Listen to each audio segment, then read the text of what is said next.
साथियों, मैं इस वीडियो के माध्यम से आजकल कुछ बैंकों द्वारा इंश्योरेंस कंपनी बनाकर सीधे साधे नागरिकों को एक नए ढंग से फंसाकर उसकी गाढ़ी कमाई को ठगने के बारे में बताना चाहता हूँ, विशेष रूप से पीएनबी मेडलाइफ के बारे में।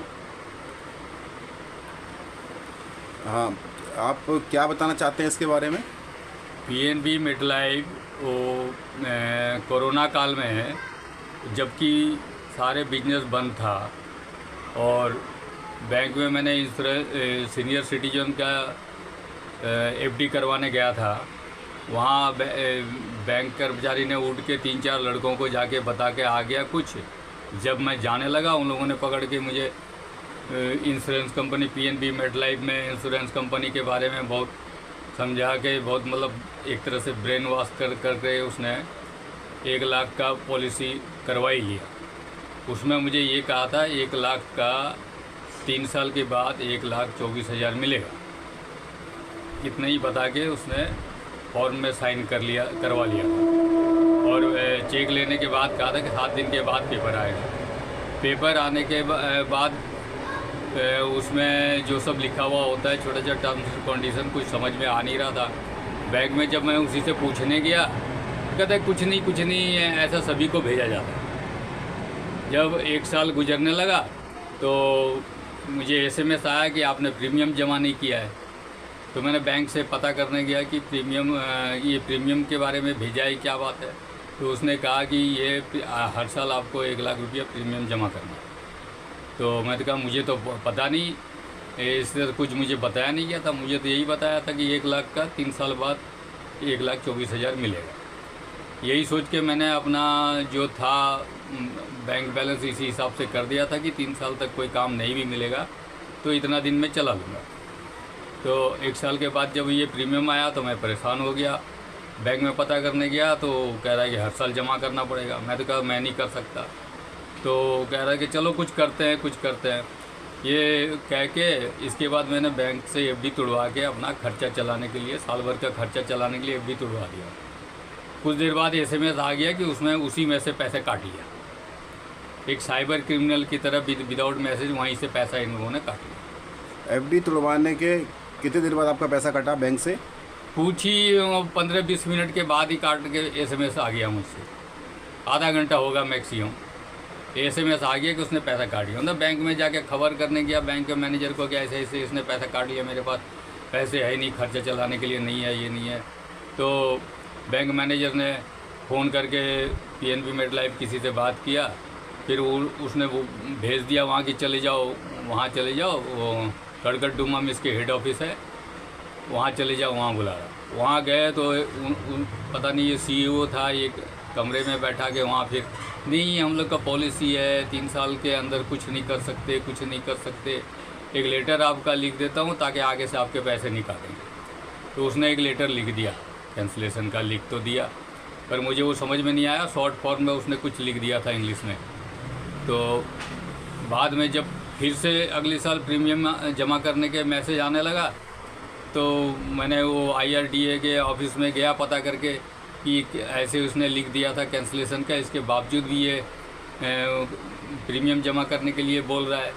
तो लेटर देखने के बाद उसने कहा कि ये लेटर कैंसिलेशन का तो लिखा है, लेकिन पैसे जमा करने के बारे में उसने जो बैंक से ऑटो काट लिया था वो ऑटो नहीं कटेगा, आपको जमा करना पड़ेगा। मतलब उसमें भी उन लोगों ने चालाकी कर दिया। और इन सब चीज़ों से लड़ता हुआ जब मैं अदालत जाने की बात करने लगा तो पता चला कि अदालत इसके आसफअली रोड में इंश्योरेंस कंपनी का अलग से होता है। तो वहीं गया था लोकपाल अदालत में। तो लोकपाल अदालत में फॉर्मेलिटी मेंटेन करते करते काफ़ी समय लग गया। उसको लेटर दो, उसकी जवाब लेके आओ, फिर 1 महीने के बाद फिर आप लेटर दो, फिर उसकी जवाब लेके आओ, इसके बाद यहाँ जमा करो, इसके बाद हेयरिंग का डेट पड़ेगा। ये सब होने के बाद जब हेयरिंग में गया तो वहाँ पता चला कि वीडियो कॉन्फ्रेंसिंग में हो रहा है। मैं जो भी प्रूफ वगैरह ले गया था दिखाने के लिए, वो तो कुछ उन लोग को दिखा ही नहीं सका। तो वीडियो कॉन्फ्रेंसिंग में क्या दिखा था। तो 2 मिनट बोलने के बाद उसने हाथ जोड़ दिया, कहता मैं आपका लिखा हुआ पढ़ के देख लूँगा, अगर इसके बाद मैं अपना फैसला दे दूँगा, आप संतुष्ट हो गए तो ठीक है, वरना आगे की अदालत में जा सकते हो। यानी ये नीचे की अदालत में सब आगे की अदालत में जाने का परमिशन देता है। मुझे तो नहीं लगता कि ये अदालत में इन लोगों को सरकार के अगेंस्ट में कुछ कहने की हिम्मत है, और सरकार के अगेंस्ट में कुछ कहना हो तो हाई कोर्ट सुप्रीम कोर्ट जाना पड़ेगा। वहाँ तक जाने के लिए हम लोग के पास पैसे नहीं। तो मैं तो सरकार से यही चाहूँगा कि कोई बड़े एजेंसी द्वारा इस जांच करवाया जाए। इस तक माहौल लोकपाल अदालत में जब आप जाएंगे तो पता चलेगा पीएनबी मेड सारे 90% शिकायत उसमें पीएनबी मेडलाइफ वालों का ही है। इन मैंने ऐसा है कि झाड़ू पोछा लगाने वालों को भी, उन लोगों को भी नहीं बख्शा है, उन लोगों को भी इसी तरह से धोखा दे के फंसा के रखा है। तो ये इस तरह के सरकार के पास जाँच कराए, इसको पूरी ट्रांसपेरेंट तरीके से काम में लाया जाए, ताकि अगर चोरी ना करे ये कंपनी वाले तो शिकायत करने की ज़रूरत नहीं पड़ेगा। शिकायत अगर नहीं होगा तो लोकपाल अदालत की भी ज़रूरत नहीं पड़ेगा। तो इस तरह का कुछ नियम बनाया जाए। और ये वहाँ से जब अदालत में गया तो वहाँ कहता है कि आपने प्रीमियम नहीं जमा किया, इसलिए आपको पैसे नहीं मिलेगा, आप आधी रकम ले लो। यानी 2 लाख लेके 3 साल के बाद कह रहा है आप 99,000 समथिंग ले लो, मतलब आधी रकम लौटाने की बात कर रहा है। ये तो ऐसे लग रहा है कि जैसे मुझ पे एहसान कर रहा हो, जैसे किसी एक्सीडेंट का मुआवजा दे रहा हो। अरे मुझसे कैश पैसा लिया है तुमने, 2 लाख कैश ले लिया और 3 साल रखने के बाद मुझे आधी रकम दे रहा है। ये कहाँ का जस्टिस है?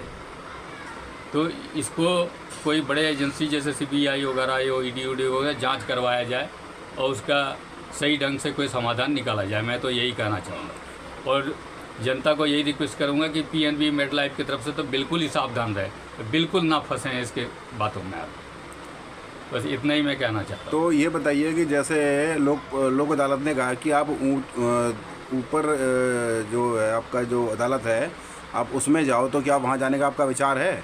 नहीं, वहाँ तो मैं तो समझ गया कि नीचे की अदालत में सरकार के अगेंस्ट कहने का कुछ पावर है कि नहीं है, ये तो मुझे नहीं पता।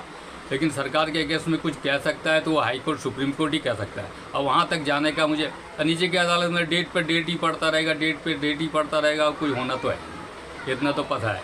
फिर वो नीचे की अदालत से फिर हाई कोर्ट सुप्रीम कोर्ट में जाने की परमिशन दे देगा, और उतने पैसे तो है नहीं कि मैं हाई कोर्ट सुप्रीम कोर्ट जा सकूँ।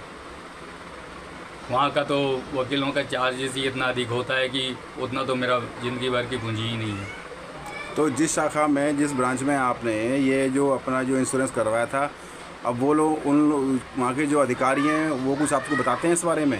अरे वो कुछ नहीं बताते। कहा था वो आप मैंने 3 साल के लिए बोला था, उसने फॉर्म में 5 साल लिख दिया। उस फॉर्म में ये घपला भी करते रहते हैं, जो 3 साल बोलते हैं उसका 5 साल लिख देते हैं, जो 5 साल के लिए करते हैं उसका 10 साल लिख देते हैं। वो फॉर्म में अपनी मर्जी से बैठा लिया करते हैं। अब इसको शिकायत मतलब IRDA ने पता नहीं क्या इन लोगों को पावर दे रखा है कि अपनी मर्जी से ये जो मर्जी कर ले, ये कितना भी झूठ बोलते रहे, इस पर कोई सज़ा तो होना नहीं है।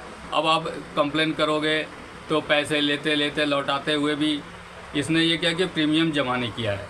अब 1 साल बाद जो इसने लाख रुपया बैंक से काट लिया था, वो दिखा के कह रहा है कि इसने एक प्रीमियम जमा कर लिया है, इसलिए इसको मतलब मालूम था इसने प्रीमियम जमा नहीं किया है। तो प्रीमियम मेरे पास इतना इनकम होता तो मैं क्यों नहीं देता इसको? मैं ज़्यादा प्रीमियम इसको जमा करता तो मुझे ज़्यादा इंटरेस्ट न मिलता। कि इतनी सी बेवकूफ़ों वाली बात। अगर हमारे पास पैसे है ही नहीं तो हम कम पैसे में ही नहीं काम चलाइए। अगर ज़्यादा पैसे होता तो मैं ज़्यादा बैंक में रखता तो मुझे ज़्यादा इंटरेस्ट मिलता। मैं तो 1 लाख का ही रखा था कि 3 साल बाद 1,24,000 मिलेगा, यही सोच के रखा था। अब इसको प्रीमियम नहीं देने की वजह से ये मेरा आधा पैसे ऐसे ही काट ले रहे हैं। ये कोई मुझे समझ में नहीं आ रहा है। तो आपको किसने सलाह दी थी? किसके माध्यम से आप गए थे इंश्योरेंस कंपनी में? किसी के माध्यम से इंश्योरेंस कंपनी में गया ही नहीं था। ये तो ज़बरदस्ती पकड़ के वहाँ वो FD कराने गया था, सीनियर सिटीजन का FD कराने बैंक में। तो बैंक कर्मचारी ने उठ के वहाँ 3-4 चोर जैसे लड़के बैठे हुए थे, वहाँ उसको बता के आ गया। फिर उसने FD किया, अपना किया। फिर जैसे वहाँ से उठ के आने लगा तो ये 3-4 लोगों ने बैठ के, उसमें एक लेडीज़ भी थी, उन लोगों ने दिमाग चाट के मतलब ब्रेन वॉश करके ज़बरदस्ती किसी तरह से मतलब गिड़गिड़ा के ये करके एक प्रीमियम पकड़ा दिया। अब वो एक प्रीमियम वापस लेने के लिए ये ब्लैकमेल कर रहे हैं कि आप पैसे जमा करो, और पैसे नहीं जमा करोगे तो नहीं मिलेगा। ये इस तरह का इन लोगों का पॉलिसी है। इसलिए मैं कहता हूँ इस पॉलिसी के बारे में पूरी तरह से जानने के बाद ही कोई करे। हेलो, मैं सोशल मीडिया के मार्फत से ये कहना चाहता हूँ कि गरीब जनता की कमाई बड़ी मुश्किल की कमाई है। ये बैंकों द्वारा इंश्योरेंस कंपनी बना के ना लूटा जाए, इस मामले से आप लोग सावधान रहें।